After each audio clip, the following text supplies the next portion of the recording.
Os governadores americanos também são de maioria republicana. Se ele não tomar cuidado e ele ficar com esse MAGA, os republicanos que não são trumpistas vão querer sair da base do governo Trump. A gente já teve, inclusive, isso acontecendo no Senado semana passada. A gente teve 4 senadores republicanos que largaram a base republicana e votaram junto com os democratas. Eles criaram uma lei, na verdade, foi criada uma lei que vetava que os americanos pudessem criar essa política de emergência frente ao Canadá. Uhum. Porque o Trump taxou o Canadá, né? Ele aprovou, não, o Senado foi lá e votou favorável a não taxar os canadenses. Isso vai ser cancelado pela Câmara, vai ser vetado pelo Trump, mas não é essa a questão. A questão é que é muito simbólico. A gente já tem uma base republicana abandonando o governo Trump, porque o Trump não é republicano, o Trump é trumpista. E isso está trazendo prejuízos econômicos para os Estados Unidos. Assim, é muito contraditório em todas as ações, as medidas do governo Trump. E sabe o que é bizarro também, uma coisa interessante? Pô, trouxe a fábrica lá da China para os Estados Unidos. Sabe qual é o risco que corre? Não empregar absolutamente ninguém, porque tem fábrica na China que funciona sem funcionários. É só robô, só tem máquina. Então, qual é o emprego que perdeu? Qual é o emprego que vai ganhar, na verdade, numa situação como essa? E é realmente só máquina que tem fábrica lá na China que fica tudo escuro. É um galpão gigantesco, apaga todas as luzes, porque o robô não precisa da luz para poder fazer o trabalho dele.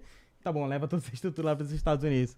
Qual é o emprego que vai ganhar aí? Talvez uns 3, 4 programadores, alguma coisa do tipo, que não faz parte desse eleitorado que votou nele com esse saudosismo dessa época aí de ouro dos Estados Unidos. E tem outro ponto interessante, porque assim, a gente...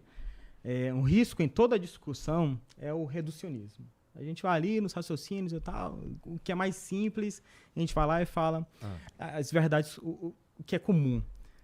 Só que tem algo interessante para a guerra, para a geopolítica, que é como é que são feitos equipamentos militares em tempo de guerra. Por exemplo, Grã-Bretanha, está lá rolando a Segunda Guerra Mundial. O que está rolando agora na Rússia. Vai. Onde que são feitos esses equipamentos militares? Essa produtividade, essa produção maior, são as mesmas fábricas que já vinham produzindo ou fábricas que faziam calçados, faziam roupas, elas são convertidas em fábricas bélicas. É isso que acontece em guerras grandes, em guerras de grande volume. Então, tem esse ponto também aí a favor do Trump, né, que a gente precisa dar crédito. Ele colocar um parque fabril maior pode contemplá-lo, pode colocar numa situação mais vantajosa ao estourar de verdade uma terceira guerra mundial. Porque ele vai conseguir, ele vai ter muito mais maquinário agora para converter. Peraí, para tudo aí. Eu tava só brincando, eu não queria fazer boné, eu não queria fazer nada. Vamos fazer mísseis aqui. E aí fica mais fácil para ele fazer. Tomara que não, né?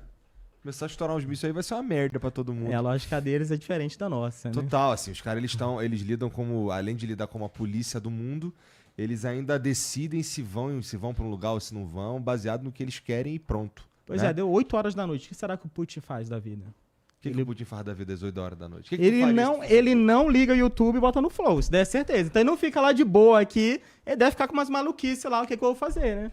E tem tempo.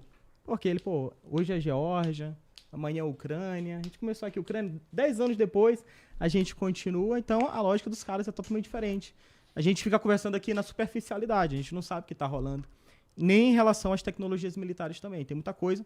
Eu acredito muito que o que existe de fronteira de tecnologia, a gente simplesmente não conhece. Inclusive, boa parte do que a gente acreditou, sei lá, no passado, que eram os extraterrestres, eram eventualmente testes militares que estavam rolando, e até aconteceu recentemente, né? O governo americano reconheceu, isso daí que vocês viram, na verdade, não eram extraterrestres. Eram testes militares que a gente estava fazendo.